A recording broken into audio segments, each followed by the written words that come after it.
नमस्कार. आजच्या या सखोल चर्चेत खूप खूप स्वागत आहे. आजचा आपला विषय ऐकायला अगदी साधा वाटेल, पण पण तो आपल्या रोजच्या आयुष्याशी आणि विशेषतः वेळेची कशी बचत होऊ शकते, ह्याच्याशी खूप जवळून जोडलेला आहे. हो, नक्कीच. वेळ ही सगळ्यात महत्वाची गोष्ट आहे. अगदी बरोबर. म्हणजे कल्पना करूया, बँकेत जाणे, रांगेत उभे राहणे आणि एखाद्या छोट्याशा कामासाठी अर्धा एक तास घालवणे, हे चित्र आपल्या सर्वांच्याच परिचयाचे आहे. खरंय. तो कंटाळवाणा अनुभव सगळ्यांनीच घेतला. पण आज आपण एका अशा व्यवस्थेबद्दल बोलणार आहोत, जिने हा सगळा त्रास अक्षरशः काही सेकंदांवर आणून ठेवला आहे. आज आपण CSP म्हणजेच कस्टमर सर्व्हिस पॉइंट, ज्याला आपण ग्राहक सेवा केंद्र म्हणतो, ते नेमकं काय आहे आणि त्यांच्या सेवा पारंपरिक बँक शाखांपेक्षा इतक्या वेगवान कशा असतात यावर सविस्तर चर्चा करणार आहोत. आणि यासाठी आपल्याकडे एक अतिशय रंजक स्रोत आहे. हो, एका अवघ्या 30 सेकंदांच्या रीलची स्क्रिप्ट. आता साहजिकच असा प्रश्न पडू शकतो की एका छोट्या 30 सेकंदांच्या व्हिडिओमध्ये असं काय मोठं दडलेलं असेल. पण तिथेच तर खरी गंमत आहे. ही छोटीशी स्क्रिप्ट खऱ्या अर्थाने एका मोठ्या बदलाचा आरसा आहे. चला तर मग हे सविस्तर समजून घेऊया, कारण या छोट्याशा व्हिडिओमध्ये बँकिंग क्षेत्रातल्या एका प्रचंड मोठ्या क्रांतीची गोष्ट लपलेली आहे. नक्कीच. जेव्हा आपण बँकिंग आणि अर्थव्यवस्थेवर बोलतो तेव्हा अनेकदा मोठ्या आकडेवारीमध्ये आपण अडकून पडतो. पण आजच्या या सखोल विश्लेषणाचं मुख्य मिशन हेच आहे की ज्यांना बँकिंगमधील तांत्रिक किंवा क्लिष्ट गोष्टींची फारशी माहिती नाही, त्यांच्यासाठी पारंपरिक बँकिंग आणि हे जे नवीन CSP मॉडेल आहे यातील नेमका फरक उलगडून दाखवणे. म्हणजे नवशिक्यांसाठी हे समजून घेणं खूप गरजेचं आहे. अगदी. आपण अनेकदा पाहतो की तंत्रज्ञान खूप वेगाने पुढे जात आहे, पण ते खऱ्या अर्थाने सामान्य माणसाच्या, तळागाळातील व्यक्तीच्या कसे कामी येत आहे हे समजून घेण्यासाठी या 30 सेकंदांच्या स्क्रिप्टचं विश्लेषण करणं खरोखरच डोळे उघडणारे ठरणार आहे. अगदी बरोबर. आणि म्हणूनच या व्हिडिओची सुरुवातच खूप लक्षवेधी आहे. म्हणजे मी जेव्हा तो व्हिडिओ पाहिला, त्याची सुरुवात होते तीच मुळी एका गोंधळलेल्या आणि निराश झालेल्या ग्राहकाच्या चेहऱ्याने. हो, तो बँकेत उभा असतो. बरोबर. तो ग्राहक बँकेत उभा आहे आणि तिथे मागून एक आवाज येतो, जनधन खाते आहे, इथे होणार नाही. आता मला सांगा, हे ऐकून कोणालाही थोडा धक्का बसेलच ना? साहजिकच आहे, धक्का बसण्यासारखंच आहे ते. एखादी व्यक्ती आपलं काम सोडून, मजुरी बुडवून बँकेत जाते. बँक ही अशी जागा आहे जिथे पैशांचे व्यवहार होतात. मग तिथेच जर ग्राहकाला केवळ त्याचे जनधन खाते आहे म्हणून नकार मिळत असेल, तर ती एक प्रकारची खराब ग्राहक सेवा नाही का? बँक स्वतःच्याच ग्राहकांना असं कसं काय परत पाठवू शकते? मला तर हे खूपच विचित्र वाटलं. वरवर पाहता तसंच वाटतं, हा बँकेचा उद्धटपणा किंवा बेजबाबदारपणा वाटू शकतो. पण जर आपण याचा मोठ्या चित्राशी संबंध जोडला, म्हणजे नेमकं कशाशी? तर आपल्याला पारंपरिक बँकिंग व्यवस्थेच्या प्रत्यक्ष मर्यादा लक्षात येतील. हा नकार त्या ग्राहकाच्या विरोधात नसून तो एका जुन्या प्रणालीच्या क्षमतेचा प्रश्न आहे. जनधन योजना जेव्हा सुरू झाली तेव्हा तिचा उद्देश देशातील प्रत्येक कुटुंबाला बँकिंग व्यवस्थेशी जोडणे हा होता. हो, आणि ती खूप यशस्वी पण झाली. अगदी. आणि तो उद्देश सफल झाल्यामुळे अचानक कोट्यावधी नवीन बँक खाती उघडली गेली. पण इथे एक गोष्ट लक्षात घेण्यासारखी आहे. खाती कोट्यावधींनी वाढली, पण बँकांच्या भौतिक शाखा आणि तिथे काम करणारे कर्मचारी त्याच पटीत वाढले का? नाही, ते तर शक्यच नाही. इमारती आणि कर्मचारी रातोरात कसे वाढणार? अगदी बरोबर. आणि तिथेच खरी अडचण सुरू झाली. एका सामान्य बँक शाखेची दिवसाला 100 किंवा 200 ग्राहकांना हाताळण्याची क्षमता असते. तिथे मोठी कर्जे देणे, ड्राफ्ट काढणे, व्यावसायिक खाती हाताळणे अशी अनेक वेळखाऊ कामं असतात. म्हणजे बँकेतली ती मोठी मोठी कामं. हो. अशा वेळी जेव्हा अचानक 500 नवीन ग्राहक केवळ 100 किंवा 200 रुपये काढण्यासाठी किंवा जमा करण्यासाठी बँकेत येऊ लागतात, तेव्हा ती संपूर्ण यंत्रणा कोलमडून पडते. बापरे, म्हणजे एवढा मोठा ताण येतो त्या सिस्टीमवर. एक उदाहरण देतो. एखाद्या मोठ्या सुपरमार्केटमध्ये जर प्रत्येक जण फक्त एकच लिंबू विकत घेण्यासाठी रांगेत उभा राहिला, तर बाकीच्या मोठ्या व्यवहारांचं काय होईल? बरोबर, सगळा गोंधळच उडेल. अगदी तसंच बँकेच्या कर्मचाऱ्यांसाठी रोजच्या शेकडो छोट्या व्यवहारांचे, ज्याला आपण मायक्रो ट्रान्झॅक्शन्स म्हणतो, त्याचे व्यवस्थापन करणं अशक्य होऊ लागले. म्हणूनच जेव्हा तो आवाज म्हणतो की इथे होणार नाही, तेव्हा तो केवळ नकार नसून बँकेची ती हतबलता आहे. अच्छा, म्हणजे बँकेला मदत करायची असते, पण त्यांच्याकडे तो वेळ आणि तेवढी क्षमता नसते. हो, मोठ्या बँकांना या सूक्ष्म व्यवहारांसाठी डिझाईनच केलेलं नाहीये. हे खूपच नवीन आहे माझ्यासाठी. म्हणजे हा केवळ एका ग्राहकाचा प्रश्न नसून संपूर्ण सिस्टमच्या क्षमतेचा प्रश्न आहे तर. पण मग यावर उपाय काय? कारण व्हिडिओमध्ये पुढे आपण पाहतो की बँक त्यांना नुसतंच हाकलून देत नाही. नाही, अजिबात नाही. तिथे एक वाक्य येतं, बँकेने पाठवले CSP वर. हं, म्हणजे स्वतः बँकच ग्राहकांना सांगत आहे की तुम्ही आमच्या शाखेत थांबू नका, तुम्ही CSP कडे जा. पण इथे मला एक प्रश्न पडतो. कोणता? जर मला पैसे काढायचे आहेत तर बँकेने मला दुसरीकडे का पाठवावे? एका ग्राहकाच्या दृष्टिकोनातून मी विचार करत होते, बँकेतून बाहेर पडायचं आणि पुन्हा दुसऱ्या जागी जाऊन उभं राहायचं, हा वेळेचा अपव्यय नाही का? हे CSP प्रकरण नेमकं आहे तरी काय? हा खूप महत्वाचा आणि साहजिक पडणारा प्रश्न आहे. सुरुवातीला कोणालाही तेच वाटतं की आपल्याला इथून दुसरीकडे का पाठवलं जातंय, पण प्रत्यक्षात CSP म्हणजे बँकेला पर्याय किंवा बँकेचा स्पर्धक नाहीये. मग काय आहे? CSP म्हणजेच कस्टमर सर्व्हिस पॉइंट. हे बँकेच्याच यंत्रणेचा एक विस्तार आहे. एक एक्सटेन्शन. हो, एक्सटेन्शन. आपण त्यांना बँकेची मिनी शाखा म्हणू शकतो. बँकांनीही ओळखले की जर आपल्याला या छोट्या पण लाखो व्यवहारांना न्याय द्यायचा असेल तर आपल्याला आपली मुख्य शाखा रिकामी ठेवून या मूलभूत सेवांसाठी एक वेगळी आणि जलद व्यवस्था उभी करावी लागेल. म्हणजे बँकेने स्वतःचीच एक छोटी आवृत्ती बाहेर सुरू केली. हे खूपच स्मार्ट आहे. होय, पण एका वेगळ्या रूपात. आता बघायला गेलं तर बँकेच्या शाखेत एका कर्मचाऱ्याला एक व्यवहार पूर्ण करण्यासाठी अनेक तपासण्या कराव्या लागतात. बँकेत गेल्यावर काय करावं लागतं? एक फॉर्म भरावा लागतो. त्यात खाते क्रमांक, तारीख, रक्कम अचूक लिहावी लागते. हो, आणि तो फॉर्म भरणं पण एक कामच असतं. नक्कीच. मग टोकन घेऊन रांगेत उभे राहावं लागतं. नंबर आल्यावर तो फॉर्म कॅशियरकडे दिला की तो सही तपासतो. या संपूर्ण प्रक्रियेत किमान 15 ते 20 मिनिटं सहज जातात.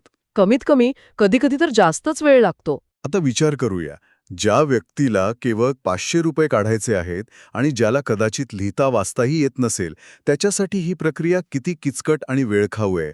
खूपच. म्हणजे त्याला दुसरा कोणाची तरी मदत मागावी लागते फॉर्म भरण्यासाठी. अगदी बरोबर.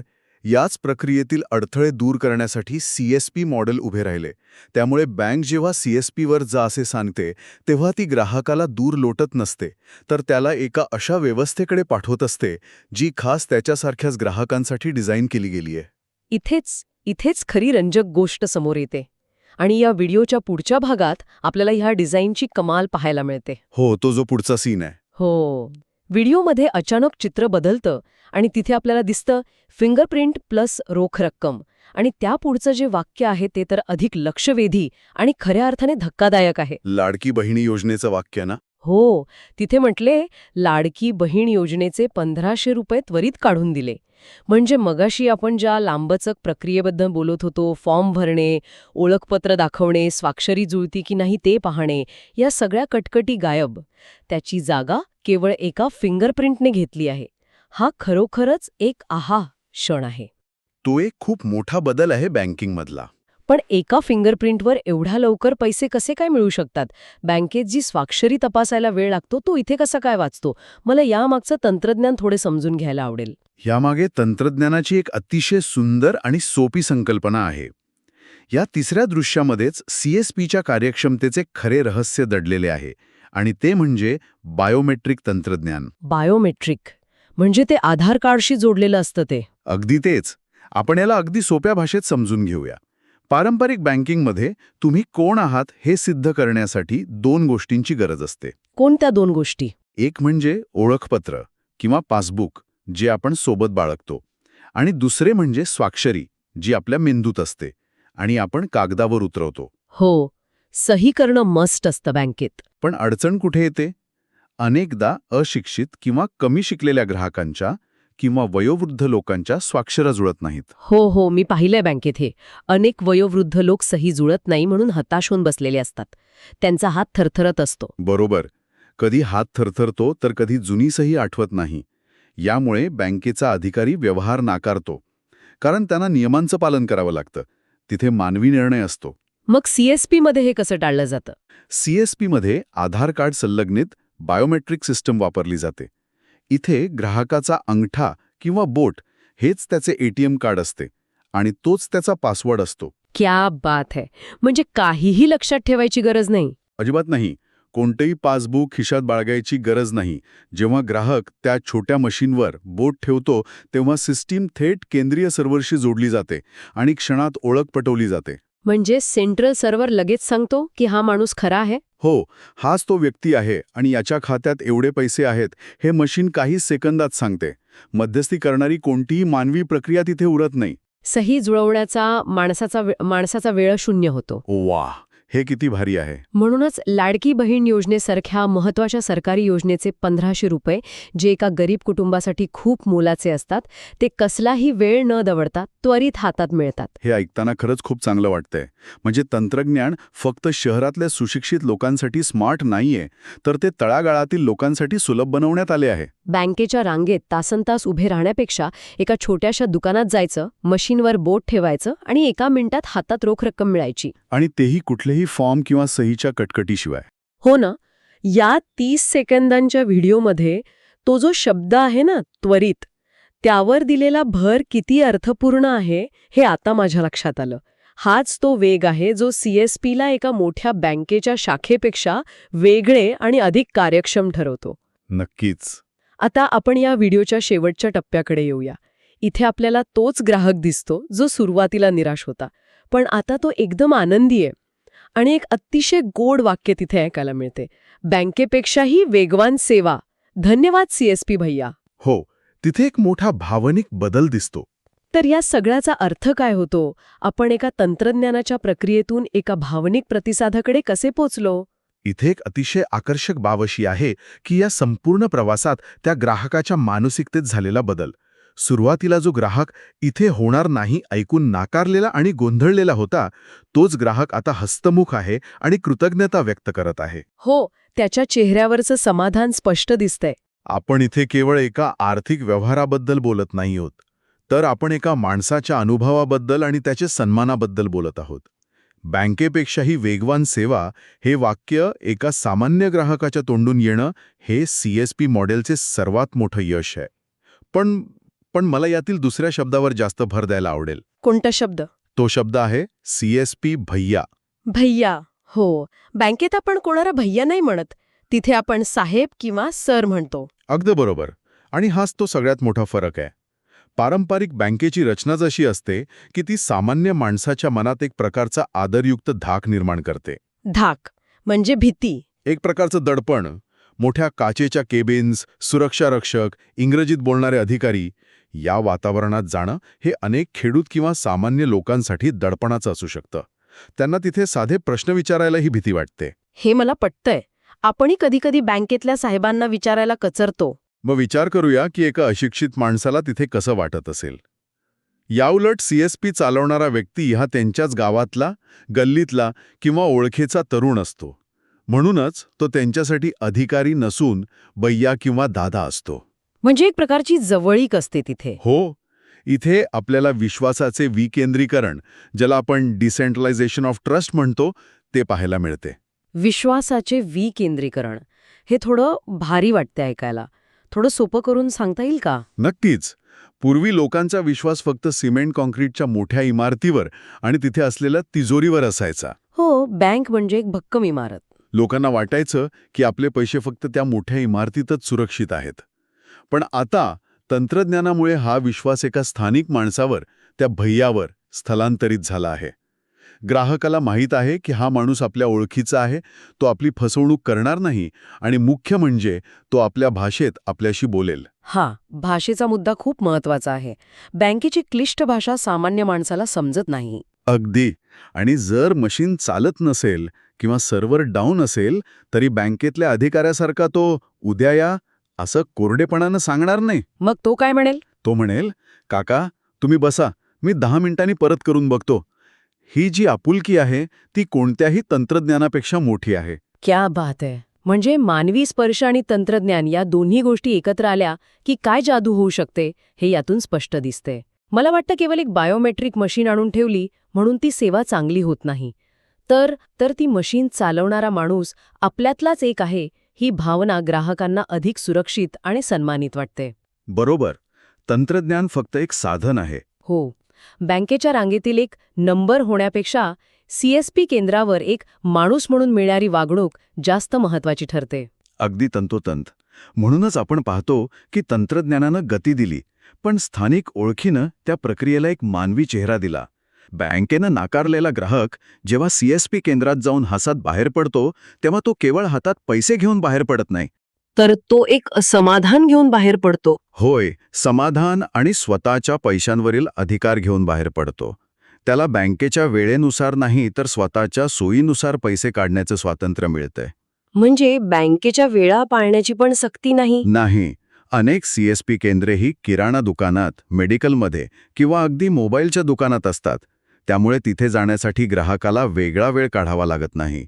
हीच ती लवचिकता आहे जिने बँकिंगला खऱ्या अर्थाने तळागाळापर्यंत पोचवले आहे. खरंच, एका अवघ्या 30 सेकंदांच्या छोट्याशा रीलमधून आपण बँकिंग क्षेत्रातील किती मोठा आणि क्रांतिकारी बदल समजावून घेतला. आपण आजच्या या सखोल चर्चेच्या शेवटच्या टप्प्याकडे आलो आहोत, जिथे आपण या संपूर्ण प्रवासाचा थोडक्यात मागोवा घेऊया. नक्कीच. एकंदरीत आपण खूप महत्त्वाचे मुद्दे कव्हर केले आहेत. हो, आज आपण काय पाहिलं तर देशातील जनधन खात्यांची प्रचंड मोठी संख्या आणि त्यामुळे पारंपरिक बँकांवर आलेला ताण, बँकेने नाकारलेल्या ग्राहकाची अडचण आणि त्यानंतर CSP नावाच्या एका स्थानिक, छोट्या पण अत्यंत प्रभावी व्यवस्थेने या समस्येवर काढलेला मार्ग. आणि बायोमेट्रिक तंत्रज्ञानाचा वापर. बरोबर. आपण हेही पाहिलं की बायोमेट्रिक तंत्रज्ञानाचा वापर करून कोणतीही कागदपत्रांची कटकट न ठेवता आधार कार्ड आणि केवळ एका फिंगरप्रिंटच्या सहाय्याने लाडकी बहीण योजनेसारख्या सरकारी योजनांचे पैसे कसे त्वरित काढले जातात. आणि या सगळ्यात सर्वात महत्त्वाचा ठरला तो CSP भैयाच्या रूपाने मिळणारा आपुलकीचा स्पर्श, ज्यामुळे ग्राहकाला बँकेपेक्षाही अधिक जलद आणि समाधानकारक अनुभव मिळतो. आणि हे सगळं केवळ ऐकण्यासाठी छान आहे असं नाही, तर हे आपल्या सर्वांसाठी का महत्त्वाचे आहे हे सुद्धा आपण लक्षात घेतले पाहिजे. अगदी. म्हणजे याचा आपल्या आयुष्याशी काय संबंध आहे? हो, हा विषय केवळ एका छोट्या व्हिडिओपुरता किंवा केवळ बँकिंगपुरता मर्यादित नाहीये. हा विषय आहे आपल्या आजूबाजूला रोज बदलत असलेल्या मोठ्या व्यवस्थेचा. माहिती तंत्रज्ञान कशा प्रकारे सामान्य माणसाच्या जीवनात अत्यंत सहजपणे प्रवेश करत आहे आणि त्याचे जीवनमान कसे उंचावत आहे याचे हे उत्तम उदाहरण आहे. तंत्रज्ञानाने गोष्टी खरंच खूप सोप्या केल्या आहेत. तंत्रज्ञानाचा योग्य वापर करून गुंतागुंतीच्या आणि वेळखाऊ गोष्टी कशा सोप्या केल्या जाऊ शकतात हे समजून घेणं आपल्या सर्वांसाठी उपयुक्त आहे. कारण आज जे बँकिंग क्षेत्रात घडत आहे ते उद्या इतर क्षेत्रांमध्येही नक्कीच घडेल. अगदी बरोबर. आणि यामुळे एक अत्यंत महत्त्वाचा प्रश्न निर्माण होतो, ज्याचा विचार आपण सर्वांनी करायला हवा.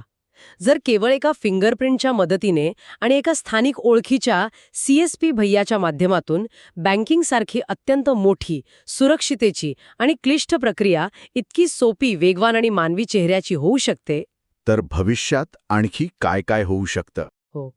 तर भविष्यात अशी आणखी कोणती मोठी आणि वेळखाऊ पारंपरिक कामे आहेत जी अशा छोट्या तंत्रज्ञान आधारित सूक्ष्म केंद्रांद्वारे बदलली जाऊ शकतील? सरकारी कार्यालयातील दाखले मिळवण्याची कामे, जमिनीचे व्यवहार की आरोग्य सेवांमधील मोठ्या रांगा? खरोखरच विचार करण्यासारखा प्रश्न आहे.